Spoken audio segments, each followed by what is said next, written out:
자, 여러분, 멀티미디어를 배울 때 인지부화를 배우는 것은 우리가 멀티미디어를 잘 만들어서 잘 활용하기, 학습에 잘 하기 위해서라고 얘기했죠. 그래서 여러분들이 아셔야 되는 것은요, 인지부화를 어떻게 하면 조절할 수 있는가 하는 것입니다. 그래서 인지부화를 조절하는 여러 가지 방법을 여러분들에게 소개해 드리도록 하겠습니다. 제일 먼저 가장 중요한 것은 여러분들은 멀티미디어를 만들어서 활용하고 이럴 때 어떤 인지부화가 생기지 않도록 노력해야 된다고 했습니까? 그렇죠? 외생적. 교수자가 잘못 만들어서 사용을 해서 학생들에게 인위적으로 더 불필요한 인지부화를 만드는 외생적 인지부화를 우리는 감소시키는 노력을 멀티미디어를 만들 때 해야 된다는 겁니다. 그럼 어떤 방법들이 있는가를 살펴보도록 하겠습니다. 첫 번째입니다. 첫 번째 자료를 한번 봐주세요. 첫 번째 자료는요. 자, 지금 귀의 다양한 구성요소라고 하니까 말이 좀 이상하네. 귀의 생김을 귀의 내부의 구조를 설명하면서 우리가 여러 가지를 지금 설명하는 부분입니다. 그런데 청속골이 어디 있고 달팽이관이 어디 있고 고막이 어디 있고 이런 설명을 막 하는데 자, 첫 번째 그림을 한번 보세요. 여러분들이 이런 교재나 멀티미디어를 많이 봤을 겁니다. 설명은 지금 어디에 붙어 있습니까? 윗부분에 설명이 쭉 있죠. 그런데 그것에 해당되는 그림 자료는 어디 있어요? 저 밑에 있죠. 자, 설명을 보다가 고막 밑에 찾아보고요. 그 다음 청속골 또 글 읽다가 밑에 찾아보고요. 막 이렇게 왔다 갔다 해야 돼요. 이렇게 하면요, 인지부화가 많이 생깁니다. 근데 반대로 2번 그림을 한번 봐주세요. 자, 두 번째 그림에서는요. 자, 이 그림에서는 귀의 구조를 설명을 하면서 해당되는 부분을 설명하면서 그 설명을 바로 그림 자료 옆에 설명을 딱 붙여놨어요.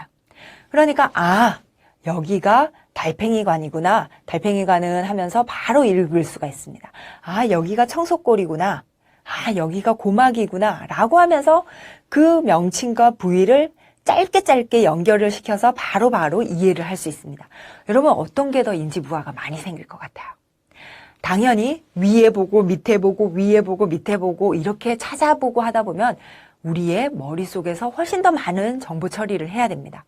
그래서 이렇게 설명하는 내용과 그림 자료를 가까이 붙여서 가까운 곳에 붙인다고 해서 근접성의 원리입니다. 이렇게 수업 자료를 만드실 때 여러분들 멀티미디어를 만들 때요. 가까이 붙여서 만드는 이 근접성의 원리를 잘 활용해서 그 멀티미디어를 만드시면 외생적 인지부화를 감소시킬 수 있습니다. 자, 그 다음에 또 외생적 인지부화를 감소시키는 원리는 양식의 원리입니다. 양식이라는 것은 모드예요. 모드는 채널이라고 생각을 하시면 됩니다. 여러분들 채널에는 우리가 어떤 채널이 있다고 했죠? 시각과 청각 채널입니다. 자, 여러분 한번 보시기 바랍니다. 자, 첫 번째 여러분들께 그 멀티미디어 자료를 보여드리겠습니다. 어린이에게 맞지 않는 크기의 안전벨트를 사용하면 차량 사고가 발생했을 때 충격으로 인하여 안면부가 좌석 아래 부분을 충돌할 수 있습니다. 자, 보셨습니까? 자, 그러면 두 번째 멀티미디어 자료를 여러분들에게 보여드리겠습니다. 이 그림은 안전벨트가 어린이의 어깨를 고정하는 역할을 하고 있음을 보여주는 실험 사례입니다. 자, 보셨죠, 여러분? 여러분들이 지금 보신 두 자료는요, 똑같은 자료인데 하나는 안전벨트에 관한 설명을 하면서 그림 자료와 무슨 자료? 청각 자료. 그 성우가 나레이션을 하는 것을 동시에 받았을 때 여러분들은 자료에서 공백이 많았어요. 그림 자료만 내가 보고 있고 청각으로 일부 정보가 들어왔어요. 그러다 보니까 좀 편하게 수월하게 정보 처리할 게 별로 없네 이런 느낌을 많이 받으셨을 거예요. 그런데 두 번째 자료는 어땠습니까, 여러분? 두 번째 자료는요. 일단 모든 자료가 무엇으로 주어졌습니까? 시각 자료로 주어졌죠. 읽을 글자도 많았어요. 그리고 내가 지켜봐야 되는 그림 자료도 있었어요. 일단 시각적으로 처리해야 되는 정보가 꽉 찼어요. 여러분들이 복잡하게 느끼기 시작합니다. 자, 이것처럼 우리가 효과적으로 멀티미디어를 만드는 방법은 일부는 청각으로, 일부는 시각으로 이렇게 잘 활용해서 만들어 주시면 여러분들이 실제로 이것을 사용을 하시는데 내가 똑같은 정보를 처리하는데도 시각과 청각으로 나누어서 처리하면 훨씬 처리할 것이 적은 것처럼 느낄 수 있습니다. 이것이 뭐라고요? 양식의 원리입니다. 여러분들 이 양식의 원리를 잘 활용하는 대표적인 프리젠터가 지금은 고인이 되었지만 스티브 잡스 같은 사람이에요. 이 스티브 잡스가 여러분들 신제품이 나왔을 때, 애플의 신제품이 나왔을 때 무엇을 소개하는 프레젠테이션 하는 것을 보신 적이 있습니까? 그 스티브 잡스가 하는 프레젠테이션을 보면요. 자기는 기본적인 그 제품에 관한 아주 핵심적인 내용은 딱 말로 해요. 그런데 그 본인의 그 스티브 잡스의 파워포인트나 여기에 딱 보면요. 아주 핵심적인 그림, 그 애플, 그 아이폰이나 아이패드가 가지는 핵심적인 기능이 그림으로 딱딱 엄청나게 인상적으로 주어집니다. 그러면 그것을 보고 있는 그 청자들은 너무나 임프레시브하게 인상적으로 그것을 시각과 청각 정보를 아주 간명하게 딱 받아들일 수 있습니다. 근데 그것을 만약에 글자를 막 넣어서 그림에 설명을 붙이고 이랬으면 그렇게 효과적으로 간명하게 그 정보가 오지 않았을 겁니다. 이것처럼 우리가 어떤 정보를 전달할 때 간명하게 훨씬 더 학습자의 부담을 줄여주면서 인상적으로 전달할 수 있는 방법은 시각과 청각 정보를 함께 잘 활용하면 훨씬 덜 복잡하게 여기면서도 인상적으로 받아들일 수 있습니다. 무슨 원리라고요? 양식의 원리입니다. 두 양식을 적절하게 잘 사용해라. 이것입니다. 자, 세 번째 그 외생적 인지 부하를 감소시킬 수 있는, 조절할 수 있는 방법은요. 중복의 원리입니다. 여러분들은 한번 보시기 바랍니다. 자, 첫 번째 어떤 멀티미디어 자료입니다. 이 그림은 안전벨트가 어린이의 어깨를 고정하는 역할을 하고 있음을 보여주는 실험 사례입니다. 자, 두 번째 멀티미디어 자료입니다. 어린이에게 맞지 않는 크기의 안전벨트를 사용하면 차량 사고가 발생했을 때 충격으로 인하여 안면부가 좌석 아래 부분을 충돌할 수 있습니다. 자, 보셨습니까, 여러분? 지금 여러분들은 두 가지의 멀티미디어 자료를 보셨는데요. 시각 정보는 둘 다 똑같았어요. 카시트에 관한 어떤 사고 현장에서의 아이의 어떤 그 모습, 그리고 시각 정보에서 글로 일부분이 이렇게 적혀 있는 시각 자료는 똑같이 제시받았어요. 여러분들이 받은 다른 정보는 나레이션이 다른 첫 번째 정보와 두 번째 정보에서는 나레이션이 다른 경우를 경험을 하셨는데요. 첫 번째는 앞에서 주어지고 있는 그 시각 정보와 다른 나레이션을 주어줬습니다. 자, 다음의 그림은 어떤 실험에 관한 겁니다. 라고 하는 나레이션과요. 밑에 주어져 있는 글은 달랐어요. 이때는 여러분들이 그 시각과 청각에서 다른 정보를 줄 때는 시각과 청각을 써도 좋습니다. 그런데 여러분들이 봤던 두 번째 멀티미디어 자료에서는요. 어떤 나레이션이 주어졌습니까? 지금 이미 시각 정보로 그 멀티미디어에서 제공되고 있는 글자를 그대로 성우가 다시 읽었죠. 이럴 때는 사실은 불필요한 정보예요. 아까 양식의 원리에서는 식청각을 적절히 같이 사용하면 좋다라고 했지만 무조건 같은 것을 사용을 하라는 것이 아니고요. 굳이 시각으로 주어지고 있는 것이라면 청각으로 그것을 똑같이 읽어줄 필요는 없다라는 것이에요. 이렇게 되면 불필요한 중복의 원리가 되는 것입니다. 중복적인 것은 오히려 멀티미디어를 만들 때 우리가 학습자에게 그 인지 부하를 어떻게 한다고요? 증가시킵니다. 그래서 내가 지금 처리해야 되는 것이 지금 이걸 읽고 있는데 그걸 똑같은 것을 다시 막 청각으로 줘요. 불필요합니다. 왜냐하면 학습자가 읽는 이 속도와 듣는 나레이션 속도가 다르기 때문에 굳이 똑같은 정보를 이렇게 줘서 인지 부하를 높여줄 이유가 없어요. 그래서 여러분들이 시각과 청각 정보를 같이 사용을 하시고 싶을 때는 내용이 약간 그곳에 관한 설명에 관한 어떤 가이드라던가 이런 것들을 주는 것이 좋지 똑같은 말을 쓰는 것은 우리가 오히려 인지 부하를 일으킵니다. 최근에 여러분들이 많은 예능 같은 것들을 볼 텐데요. 예능을 보면 그 자막 같은 것들이 요즘에 참 잘 제공되죠. 근데 그 자막이 어떤 식으로 제공이 되던가요? 화자가 지금 막 얘기하고 있는 TV에서 나와 있는 화자가 얘기하는 거 그대로 글자로 주어지는 경우 별로 없죠. 주로 어떻게 주어지던가요? 그것에 관한 제3자의 입장에서의 어떤 해석이라던가 또 다른 포인트라던가 이런 것들이 주어지죠. 이것처럼 시각과 청각 자료가 동시에 주어지는 거는 우리가 좋습니다. 좋은데 그때 불필요하게 똑같은 것을 중복해서 주는 거는 효과적이지 않고요. 어떤 다른 제3자의 어떤 시각이나 다른 가이드나 이런 것들이 주어질 때 더 효과적이라는 겁니다. 자, 중복의 원리 이해하셨습니까? 불필요하게 똑같이 주어지는 시청각은 오히려 인지부하를 어떻게 한다고요? 높입니다. 그래서 여러분들은 불필요하게 시청각을 사용을 하되 다른 정보를 사용할 때 시청각을 적절히 사용해야 된다는 겁니다. 잘 이해하셨죠? 자, 마지막으로 우리가 그 외생적 인지 부하를 좀 감소시켜 줄 수 있는 원리로 여러분들이 알아야 되는 것은요, 일관성의 원리입니다. 자, 다음 멀티미디어를 한번 보세요. 어떻습니까, 여러분? 이 멀티미디어는요, 여러분들 보면은 시각 정보로 지금 카시트에 안전 실험을 하는 부분이 나오고 그것에 관한 글 자료가 이렇게 주어지고 있습니다. 그런데 옆에 보면 뭐가 있어요? 토막 상식 하면서 카시트에 관한 미국에서는 카시트 가격이 싼데 우리나라에서는 비싸고 어쩌고 하는 얘기가 나와 있죠. 얼른 보면은 카시트에 관한 얘기니까 학습 내용과 관련된 거 아니야? 관련되지 않죠. 지금 여기에서 학습 내용은 주로 뭐예요?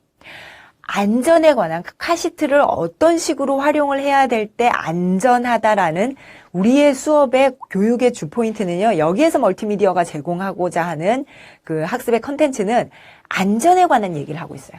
그런데 이 토막상식에서는 카시트의 가격, 한국과 미국의 카시트의 가격 전혀 지금의 학습 맥락과 상관없는 부분이에요.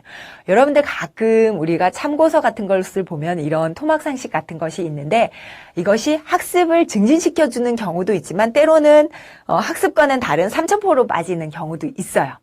그래서 이런 것들은 여러분들이 오히려 그 학습을 하는 주 학습자에게는 외생적인 인지부하를 증진시키는 부분이에요. 그래서 일관되지 않는 내가 지금 학습하고자 하는 내용과 직접적으로 일관되지 관련이 있는 것이 아닌 경우는 정보는 빼는 것이 좋습니다. 이 다른 예가요. 어떤 것이 해당되냐면 여러분들 그 가끔 발표를 하거나 이럴 때 파워포인트에 엄청 신경을 씁니다. 그러면서 파워포인트의 배경에 내가 오늘 그 파워포인트 하는 주제는요. 다이어트에 관한 부분을 막 해요. 그런데 파워포인트에 막 어떤 배경은 뭘 가지고 왔냐면 어디에 아주 멋진 그 스위스의 어떤 관광지에 막 이런 것들을 파워포인트로 넣었습니다. 발표자가 발표를 막 열심히 하고 있는데 청중들은 뭘 보고 있을까요? 오히려 학습 내용에 집중하기보다는 그 파워포인트의 다른 주변에 있는 정보, 그림 막 이런 것들에 오히려 집중을 하기 쉬워요. 나의 정보 처리를 어디에 쓰고 있냐면요. 다른 요소들에 쓰고 있어요. 이것이 대표적인 일관성의 원리에 어긋나는 하나의 또 예라고 볼 수 있습니다. 그래서 이것처럼 멀티미디어를 만들 때는 여러분들이 외생적 인지 부하를 어떻게 하면은 발생시키지 않고 감소시킬 수 있을까를 여러분들이 잘 고민을 하면서 만드셔야 됩니다. 어떤 원리가 있다고 했죠? 근접성의 원리, 양식의 원리, 중복의 원리, 일관성의 원리. 이런 것이 있었습니다. 잘 어떤 것이다 잘 기억하시고요. 이것은 단지 외우고 암기하고 하는 식으로 여러분들이 기억하는 것이 중요한 것이 아니고 내가 나의 멀티미디어를 만들 때 이런 원리를 적용을 해서 내가 이런 식으로 잘 고려해서 만들어야 되겠다. 수업 자료를 만들 때 이런 것들을 잘 생각해서 내가 잘 외생적 인지 부하가 발생하지 않도록 만들어야 되겠다. 이렇게 이해하시는 것이 중요합니다. 이해하셨죠? 자, 이번에는 여러분들이 인지부하의 또 다른 인지부하에는 어떤 것들이 있다고 했습니까? 아까 외생적 인지부하를 조절하는 것을 학습했는데 이번에는 본질적인 인지부하를 그럼 우리가 조절하는 부분은 없는가? 한번 얘기해 보도록 하겠습니다. 여러분, 본질적인 인지부하는 필요한 것이라고 했죠. 그럼 무조건 줄이게 하면은 되는 걸까요? 아니죠. 본질적인 인지부하는요, 촉진을 해야 됩니다. 촉진. 자, 본질적인 인지부하는 어떨 때 생기는 것이라고 했습니까? 내가 학습하면서 스키마 형성을 위해서 막 노력하면서 생기는 것이 본질적인 인지부화라고 했습니다. 그러면 이건 다른 말로 하면요. 학습이 더 잘 일어나게 하는 어떤 방법이에요. 그러면 어떨 때 학습자들은 자신의 학습에 더 몰입하면서 스키마 형성을 더 잘하려고 노력하는가에 관한 얘기입니다. 자, 어떨 때 학습자들이 학습을 하는가 하면요. 개인화의 원리를 적용할 때입니다. 이것은 뭔가 하면요. 나와 관련된 어떤 것이다라고 내 개인과 관련된 어떤 것이다라고 생각을 하면 내 경험과 관련된 거, 나의 필요와 관련된 거, 나의 목적과 관련된 거 이런 게 딱 맞아 들어가면 학습자들은 학습에 더 훨씬 몰입합니다. 여러분들 이 관련된 것이 또 하나가 우리가 동기 촉진을 할 때 렐러번스, 관련성 전략 배웠던 거 생각나죠? 학습자들의 학습 동기를 促진하기 위해서는 그 관련성 전략을 쓰라고 했죠. 이게 일종의 개인화의 원리예요. 나와 관련된 것이라고 생각할 때 학습자들은 스키마 형성에 더 많은 노력을 하고 촉진하고 이런다는 거예요. 그래서 이 개인화의 원리의 한 가지 방법으로 선생님은 개인의 이름을 자꾸 불러주면서 어떤 학습 내용을 그것과 관련돼서 조직하고 아이들이 관심 있는 경험, 필요한 것들, 학생들이 목적으로 하는 것들을 끌어와서 학생들이 잘 알고 있는 친숙한 것들을 끌어와서 수업 내용을 조직하고 만들고 이러면 훨씬 더 관심 있어 한다라는 거예요. 그래서 여러분들이 예전에 이런 우리나라의 어떤 책이 만들어지는 것을 봤는데요. 상업 분야에서 예를 들면 뭐 백설공주다 이렇게 하면서 아이들한테 책을 읽으라고 권하는 것보다 예전에 이 개인화의 원리를 맞춰서 백설공주가 아니고 아이들의 이름을 따가지고 동화의 주인공이 되는 이런 상업을 하는 어떤 출판사를 본 적이 있어요. 그 출판사에서 바로 적용한 것이 이 개인화의 원리예요. 그냥 책을 읽어라라고 하면 아이들이 그렇게 재미있어 하지 않아요. 그런데 백설공주가 아니고 제 이름을 따와서 민정공주 이러면서 이제 그 동화책을 쭉 만들어서 편집을 해서 아이들에게 제공을 합니다. 그럼 아이들은 그 책을 읽을 때 막 내 이야기인 것처럼 몰입을 해서 이해를 하고 그 동화책을 즐겁게 읽는 모습을 발견할 수가 있어요. 그러면서 동화책 내용을 막 머릿속에서 이해하고 하는 그 스키마 형성이 훨씬 더 일반적으로 그냥 객관적으로 책을 읽을 때보다 훨씬 더 잘 된다라는 거죠. 이것이 바로 뭐라고요? 우리가 본질적인 인지부화를 촉진하는 개인화의 원리입니다. 여러분들도 누군가를 가르치거나 이럴 때 이 개인화의 원리를 잘 한번 써보시기 바랍니다. 자, 그리고 또 본질적인 인지부화를 촉진하는 또 다른 방법으로요.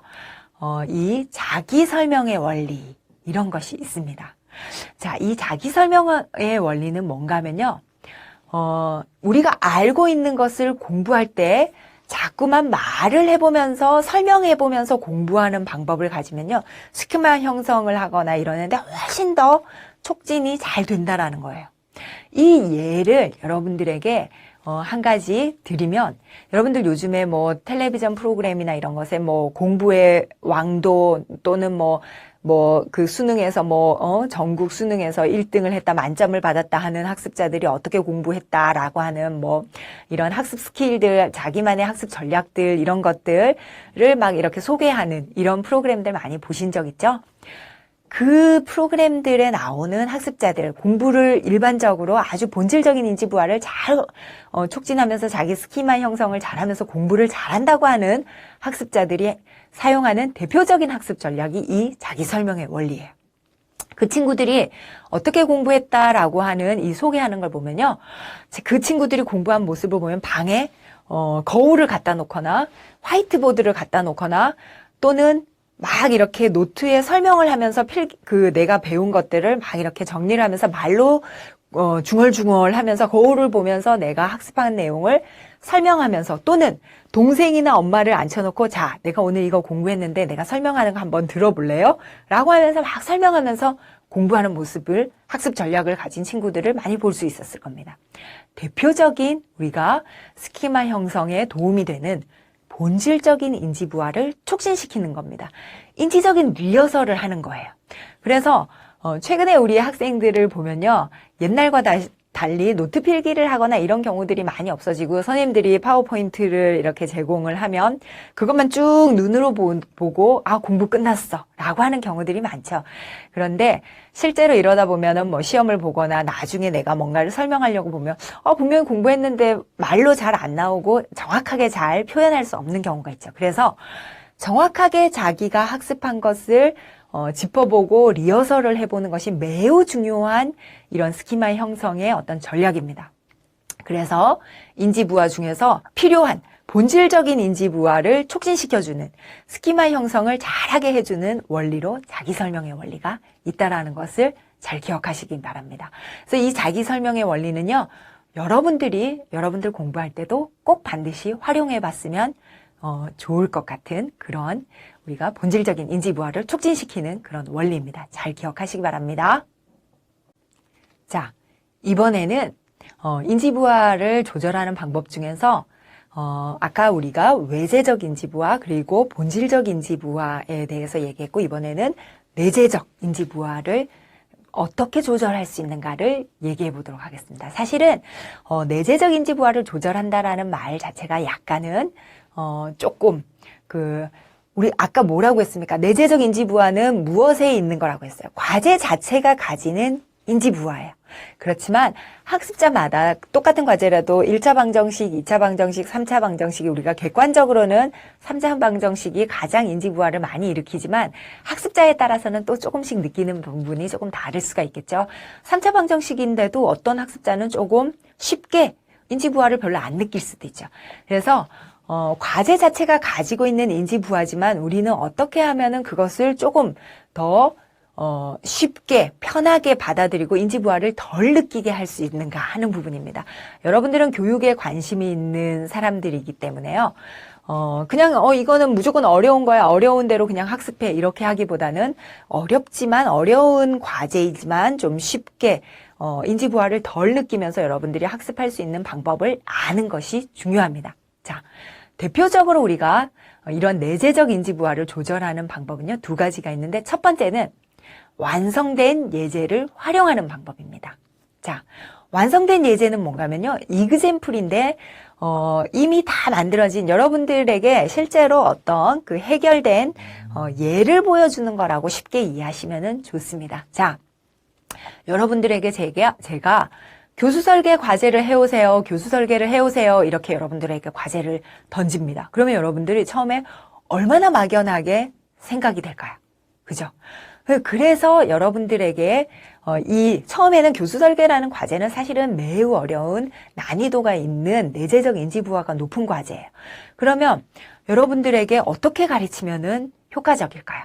이 인지부화를 조금 덜어주기 위해서 처음에 여러분들에게 자, 교수 설계 다른 사람이 다 해놓은 예를 좀 보여줄게요 하면서 완성된 예제를 여러분들에게 보여줍니다. 그럼 여러분들은 쭉 보면서 이렇게 분석은 어떻게 하고 설계는 어떻게 하고 이런 식으로 하는구나 이렇게 하면서 완성된 예제를 가지고 이렇게 학습을 하면 인지부화가 내재적 인지부화가 큰 과제라고 하더라도 조금 쉽게 받아들일 수 있습니다. 그런데 무조건 매번 이렇게 다 항상 예를 다 해결된 것을 다 보여주는 것이 아니고요. 학습자들은 그것을 학습해감에 따라서 조금씩 이제 그것에 대해서 알아가죠. 그럼 그 다음에 보여줄 때는 예 중에서 일부만 보여주고 조금씩 그 예의 정도를 줄여가면서 학습자 스스로 할 수 있도록 이렇게 완성된 예제를 활용을 하면 조금 어렵게 느껴지는 과제라고 할지라도 우리가 좀 잘 학습을 할 수가 있습니다. 내재적 인지부화를 좀 조절하는 방법입니다. 자, 두 번째는요, 이 내재적 인지부화를 조절하는 방법은 사전훈련 기법 이런 것이 있습니다. 이건 뭔가 하면요, 말 그대로 자, 여러분들에게 그림을 보세요. 심장에서 혈액순환이 어떻게 이루어지고 이런 것들에 관한 메커니즘을 지금 설명을 하려고 해요.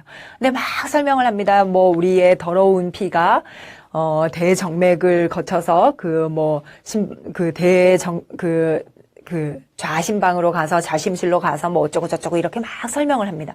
그러면 처음에 그 기본적인 심장에 대해서 모르는 사람은 이 얘기를 들으면 판막이 뭐고 좌심실이 뭐고 우심실이 뭐고 우심방이 뭐고 대동맥이 뭐고 대정맥이 뭐고 하나도 모릅니다. 이게 무슨 얘기야? 이렇게 됩니다.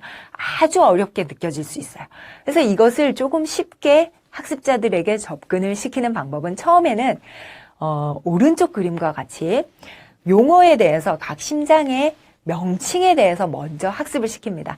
자, 우리의 심장은 이렇게 더러운 피가 다니는 곳은 정맥이라고 해. 깨끗한 피가 다니는 곳은 동맥이라고 해. 그 다음에 심장은 이렇게 방이 4개인데 그 다음에 여기에는 왼쪽에 있는 거는 그 좌, 오른쪽은 우 이렇게 하면서 바뀌었죠. 지금 제가 여러분들에게 설명을 하는 것이. 요건 뭐 심실, 요건 심방 이렇게 얘기를 하면서 하나하나 구석구석의 요소를 먼저 이름값을 먼저 자 언어 정보 같은 것들을 먼저 학습을 시킵니다. 그런 다음에 요런 식으로 이 여기에 있는 것의 명칭은 뭐고 요건 어떤 기능을 하고 이렇게 부분 연습을 사전에 먼저 하고 난 다음에 이제 심장에서 피가 어떻게 돌고 하는 것들에 관한 메커니즘을 설명하면요 훨씬 쉽게 이해를 할 수 있습니다. 그래서 이것을 뭐라고 한다고요? 사전 훈련 기법입니다. 우리가 먼저 일부를 조금 훈련을 한 다음에 그 이후에 전체적인 것을 학습을 하면은 훨씬 쉽게 받아들일 수 있다라는 겁니다. 이런 것을 가지고 어렵게 느껴지는 과제 같은 것을 여러분들이 조금 쉽게 받아들일 수 있습니다. 자, 이렇게 완성된 예제나 사전훈련 기법은 무슨 인지부하를 조절하기 위한 것이라고요? 내재적 인지부하를 조절하기 위한 것입니다. 잘 기억하시기 바랍니다.